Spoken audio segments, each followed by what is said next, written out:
अनंत श्री स्वामी अखंडानंद जी सरस्वती जी महाराज 1981 के भागवतामृत में आगे बतलाते हैं कि जो आजकल की जो संपूर्ण धरती है वह जम्बूद्वीप के अंतर्गत है। भारतवर्ष या भारतखंड के अतिरिक्त जो क्षेत्र है उनमें बड़ी बड़ी आयु होती है, बड़े बड़े लोग होते हैं, बड़े बड़े विस्तार होते हैं और बड़ी बड़ी दिव्यता होती है। परंतु हमारे यहाँ भारतखंड में जन्म लेने के लिए देवता लोग भी तरसते हैं, क्योंकि यहाँ को भूमि बड़ी विचित्र है, पवित्र है। इस धरती पर तो अपवित्रता आ गई है थी, तो सारी की सारी क्षार सागर में समा गई। यहाँ का भूमि भाग भजन करने के लिए परम पवित्र है। इस भूमि में भक्तों आदि गंगा का आविर्भाव है। जम्बूद्वीप में जो खंड है उसमें भगवान के आकार साकार रूप को प्रजा को पूजा जाता है। जैसे कहीं मत्स्य, कहीं कच्छप, कहीं नरसिंह और कहीं नर नारायण। यही इसकी विशेषता है। साकार रूप में भगवान की पूजा इस जम्बू द्वीप में होती है।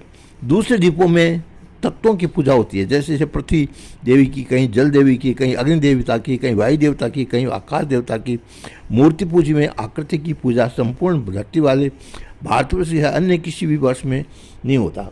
भूगोल के बाद खगोल का वर्णन होता है। खगोल के वर्णन का उद्देश्य भी मात्र आकाश के सूर्य, चंद्र आदि ग्रह और तारागण का दर्शन कराना नहीं है, बल्कि यह विदित करना है कि इनमें क्या क्या आश्चर्य है और इन सब का नियंता परमात्मा कितना बड़ा है। इनका चिंतन करने से भी अंतःकरण की शुद्धि हो जाती है। खगोल के बाद सबको धारण करने वाले शेष नारायण भगवान का वर्णन आता है। शेष नारायण भगवान सुनते सुनते राजा परीक्षित के एक प्रश्न और कर दिया। वह प्रश्न ये कि नरक क्या है, क्या वह कोई लोक विषय है या किसी विशेष भूमि नाम का है।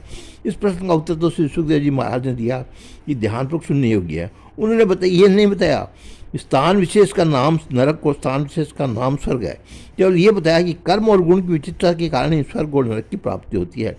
जिसका पुण्य कर्म है उसको स्वर्ग का सुख, और जिसका पाप कर्म है उसको नरक के सुख का अनुभव होता है। पाप पुण्य करने वालों को दुख सुख की अनुभूति कराने के लिए ही नरक या स्वर्ग बने हुए हैं, बन जाते हैं। ये सब कर्म के फल है। उनका नाम देशांतर नहीं है, काला फलांतर नहीं भी नहीं करना चाहिए। परंतु जो पाप करेगा उसको नरक का फल अवश्य भोगना पड़ेगा। इसलिए मनुष्य नरक की बचने से लिए पाप मुक्त होना चाहते हैं। यहाँ कई बातें आ जाती है। एक तो देह का भी नाम आत्मा नहीं है। इसमें एक जीव है जो कर्मानुसार वासनानुसार भिन्न भिन्न लोकों में जाता है और भिन्न भिन्न शरीरों को धारण करता है। भिन्न भिन्न लोकों का अर्थ है भिन्न भिन्न दृश्य। जीव भिन्न भिन्न दृश्यों के रूप में प्रकट होता है, जीता है, मरता है और दुखी होता है और सुखी होता है। इसी का नाम संसार है। मनुष्य को अपने कर्मों की फलस्वरूप ग्लानि होती है, कहीं शांति मिलती है और कहीं प्रसाद का अनुभव होता है। तो सारा का सारा धर्म का फल है, लेकिन जो बुरा काम करेगा उसको अपने कर्म का फल अवश्य भोगना पड़ेगा। इस प्रसंग में बड़े बड़े भयंकर नरकों का वर्णन किया गया है। पापियों को कहीं ओर से चीरा जाता है, कहीं पक्षी खाते हैं और कहीं पकते हुए तेल में पकड़ा जाता है। ये सब सुविधाचित ढंग से एक रूप भी होता है। और कौन कर्म करने से क्या फल मिलता है, नरकों का वर्णन सुनकर राजा परीक्षित बोलेगी, महाराजा तब तो सबके सब प्राणी अपने पापों कर्मों का फल भोगने के लिए नरकों को जाएंगे, इसलिए इनसे बचने के उपाय क्या है, ये आप हमें बताइए। इसी प्रश्न का उत्तर देने के लिए छठा स्कंद प्रारंभ होता है। इसमें 19 अध्याय है। 3 अध्याय में भगवान के नाम का, चौथा अध्याय में भगवान के रूप की उपासना का और 2 अध्यायों में भगवान की पूजा का वर्णन है। इसमें भगवान पापी मनुष्य को भी अपने अनुग्रह से खींचकर कैसे ऊपर उठाते हैं इसका वर्णन है। इसलिए छठे स्कंद में श्रीमद् भागवत गीता की प्रक्रिया में अनुसार पुष्टि स्कंद कहा जाता है। जब कोई वृक्ष बगीचे में लगाया जाता है तो बीच बीच में उसको सिंचा जाता है, खाद भी दी जाती है और उसकी छटाई कटाई भी की जाती है। वह जिस तरह बड़े इस तरह काम मालिक को करना पड़ता है। ये संसार भी एक बगीचे के समान है, लेकिन लोग ईश्वर को बगीचे को देखते हैं, इसलिए बगीचा लगाने वाली मालिक कौन है ये नहीं देखते। ये दुनिया क्या है, ईश्वर एक कविता है और ये अमर है, अजरामर है।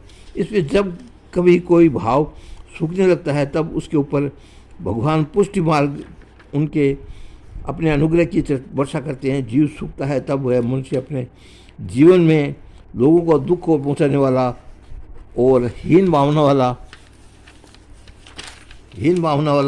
स्वयं करने लगता है। ईश्वर किसी अपनी ओर से गिराता नहीं है, जीव स्वयं अपने आप गिरता है और ग्रहण से दुख उत्पन्न कर लेता है। जब जीव के बस की बात यह नहीं रहती कि वह ऊपर उठे तब ईश्वर आकर मालिक की तरह पुष्टि करके ऊपर उठाता है। सृष्टि में ऐसा कोई मनुष्य नहीं है जिसे बुरे अनुभव अथवा का पाप कर्म न होते हो, कोई भी शरीरधारी उससे मुक्त नहीं होता है। जो लोग ये अभिमान करते हैं कि मैं कोई बुरा काम नहीं करता, ये तो या तो नासमझ है या दूसरों को धोखा देना चाहते हैं। गलती सबसे होती है। प्रश्न ये उठता है कि गलती तो हो गई, उसका प्रायश्चित कैसे हो करे। इसका उत्तर ये है कि छोटी गलती का प्रायश्चित छोटा होता है और बड़ी गलती का प्रायश्चित बड़ा होता है।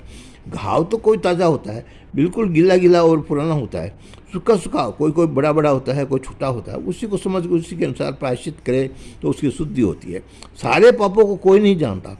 पाप पुण्य की परिभाषा की भी ईश्वर के सिवाय और किसी को मालूम नहीं है।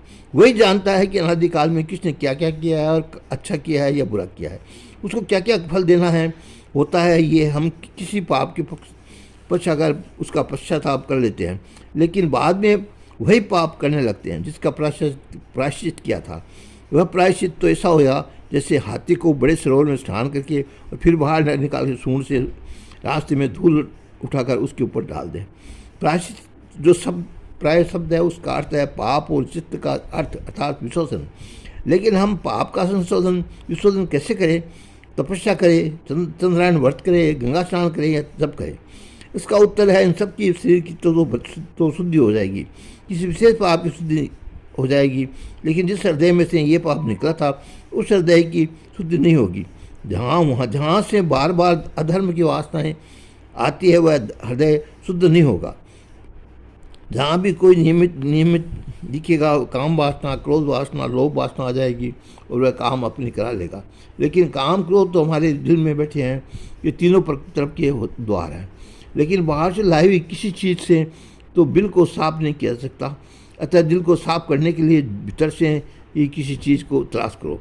जो दिल के भीतर बैठा है वह परम पवित्र है। यदि उसी का अंतर्यामी प्रभु को दिल में ले आओ और उसी का स्वरूप मानकर सबकी सेवा में लग जाओ, तब हृदय अवश्य पवित्र हो जाएगा। असल में ईश्वर तो वही है जो गिरे हुए को ऊपर उठा दे, पतित को पावन बना दे, नीच को ऊंचा बना दे और जो अपने कर्मों में नरक में जा रहा है उसकी मुक्ति कर दे। यही भगवान की भगवत्ता है। इसी से सबसे बड़ी बुद्धि यही है हमारे जीवन में भगवान की भक्ति आए।